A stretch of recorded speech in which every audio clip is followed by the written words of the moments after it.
What's up, guys? Welcome to the channel. So, on this 2019 journey we've been taking, looking at the most expensive games for different systems, we've looked at systems like the Sega Saturn, the Sega Dreamcast, the NES, the PlayStation Vita, the PlayStation 2, hell, the PlayStation 4. But today, we're going to check out the most expensive games on the Super Nintendo.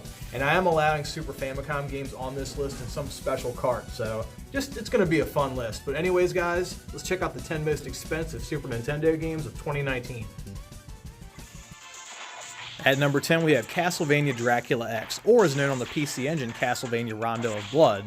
Now, Rondo of Blood was the original game. I think it came out on the Super CD2, I believe, and then we got a port, or a version of it that came out on the Super Nintendo under the name Dracula X. There was also another port on the PSP with the name Castlevania the Dracula X Chronicles that has a 3D rendered version of Rondo of Blood, kind of like the Hudson Selection series that came out on the PS2 and the GameCube. Anyway, if you want a card-only physical version of Castlevania Dracula X on the Super Nintendo, it's going to cost you $185, making it the 10th most expensive Super Nintendo game of 2019. At number 9, we have Mega Man X3, or known in Japan as Rockman X3. Now, this game in the Mega Man X series came out in 1995, and it's kind of funny growing up. I had Mega Man X1 and I had Mega Man X4 on the Super Nintendo and on the PlayStation 1. And I loved both of those games. And it's weird, I didn't even hear about X2 or X3 coming out. And all my friends growing up had X1 and X4. They didn't have X2 or X3 either. I don't know if they came out in certain stores. They didn't advertise for it. I don't know what Capcom was doing. Now, there was a version of X3 that came out on the PlayStation 1 over in Japan that has added cutscenes, animated cutscenes to the game. And I'm not sure if they added that to the Mega Man X Legacy Collection that came out on various systems, but I'm going to go double check, because if not, I definitely want that PS1 version of X3. And I don't even think it's that expensive, maybe like 10, 20 bucks, whatever. Anyway, if you want a physical Super Nintendo version of Mega Man X3, card only of course, it's going to cost you $190, making it the 9th most expensive Super Nintendo game of 2019. At number 8, we have Metal Warriors. Now, this is a game I've seen for sale quite a few years ago, and I should have bought it back then because I'm not trying to pay the money that it's going for now. But Metal Warriors is an action platformer that came out in '95. It was developed by LucasArts and published by Konami. Now, according to Wikipedia, it says here there's a 2-player split-screen versus mode, so I guess this would be an action platformer / fighting game. That sounds pretty cool. This looks like the kind of game I could get into. It kind of looks like Ranger X on the Sega Genesis, but a little bit better. Anyway, if you want a physical copy of Metal Warriors for the Super Nintendo, be prepared to spend $195. Ugh. Yeah, these games are getting up there now. Anyway, Metal Warriors is the 8th most expensive Super Nintendo game of 2019. At number 7, we have Harvest Moon. Now, Harvest Moon, at least according to Wikipedia, says that this game is a farming simulator / role-playing game. Now, that doesn't really seem like the type of game I would want to get into, but I could be wrong. I've heard this is a great game. Let me know in the comment section down below. Should I at least download Harvest Moon and run it through an emulator? I would at least give it a chance that way. I'm not going to go out and find a physical version or anything, but if you guys think I'll like it, I'll try it out. Hell, I might live stream it if it's good enough. But it goes on to say on Wikipedia, this game released in Japan in August of '96, in North America in June of '97, and then in European regions in January of '98. Now, those dates seem really late to me, especially that '98 date, so I guess that this game may have been a late release with a low print run on the Super Nintendo. I don't know. But I do know this, if you want a physical version of Harvest Moon, card only, on the Super Nintendo, it's going to cost you $200, making it the 7th most expensive Super Nintendo game of 2019. At number 6, we have Earthbound. Now, we all know that this is a very, I'm not going to even say the word rare, because this is not a rare game. It's an expensive game. It's a good game. It's been many years since I played this game, but this is one of the games that kind of got me into RPGs, even though this is not really an RPG that it was normal for its time. This has modern day elements, kind of like Saturday morning RPG. It just plays out completely different. This game is so Japanese. It's got the weirdest story. It's got a first-person dungeon crawling battle system. But this is a good game. I do understand why it's kind of expensive. It shouldn't be as expensive as it is because I don't feel like this is a rare game. Every retro store I could think of has a copy of Earthbound. Hell, has multiple copies of Earthbound. Some of them even have like the big collector's edition with the strategy guide and everything. But it's one of those rare, expensive games on the Super Nintendo. We all know about this, and I probably should have left it off the list because we all know it's rare and expensive. But anyway, if you want a physical, card-only version of Earthbound on the Super Nintendo, it's going to cost you $210. God, I've watched this game creep up in price over the last few years. Anyway, Earthbound is the 6th most expensive Super Nintendo game of 2019. At number 5, we have Wild Guns, and this is a game that I feel like deserves to be on this list. And according to Wikipedia, it says that Wild Guns is a space western shooting gallery. And I'm going to say that this game's kind of like, if you've ever seen Wild Wild West with Will Smith, it's going to remind you of Wild Wild West with Will Smith, and a gallery shooter, one that scrolls a little bit in some of the levels. And this does have a release on the PS4 and Nintendo Switch. And you can get, I'll speak only for the PS4 version because I own that one. You can get that used at GameStop for probably under $15. It's super cheap. And the PS4 version plays just like the Super Nintendo version, although I do think they give you an added character. Now, the Nintendo Switch version, from what I've heard, I don't know this for sure. Let me know in the comments down below if you know anything about this. I've heard that that offers different difficulty settings, and that's unfortunate for PS4 owners like myself because, you know, I think about a company like M2 and all the ports they do. If M2 ported this game to the PS4, I felt like there would have been all different kinds of difficulty settings and all kinds of different settings to begin with. So, you know, maybe they can release an update if they haven't already, but it does suck that that kind of stuff isn't embedded on the disc. Anyway, if you want a physical version of Wild Guns on the Super Nintendo, be prepared to spend $250. Yeah, $250, making Wild Guns the 5th most expensive Super Nintendo game of 2019. At number 4, we have Aero Fighters, or as I know this game, Sonic Wings. Now, as far as the Aero Fighters series go, we got the first game released on the Super Nintendo, obviously.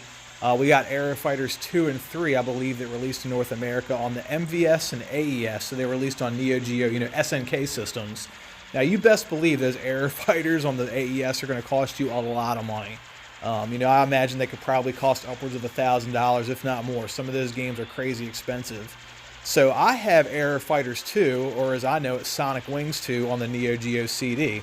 And if you want a physical version of Aero Fighters on the cheap, buy the import, buy the Super Famicom version of Aero Fighters, which is Sonic Wings, which is the version you should have. I'm going to say go out there and buy Sonic Wings because it's the untainted, original, uncut version of Aero Fighters.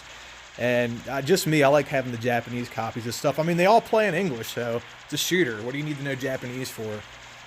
You know, the other games are kind of, you know, decently priced on the Neo Geo CD. Aero Fighters Sonic Wings 2 and 3 are probably going to cost you around $50 or $60 each on the Neo Geo CD.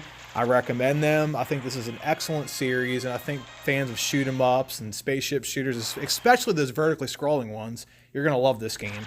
Anyway, if you want a physical card-only version of Aero Fighters for the Super Nintendo, the North American version, card-only, it's going to cost you $500.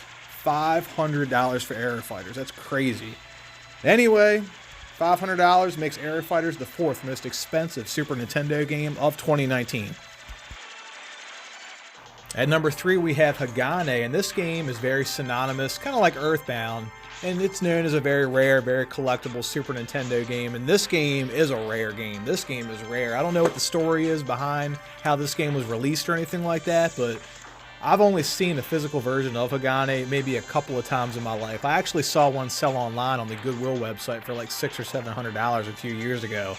That's crazy, and like the label was all ripped up, and who even knows if the board inside was real, because Goodwill's not going to open up the cart and show you that on their website.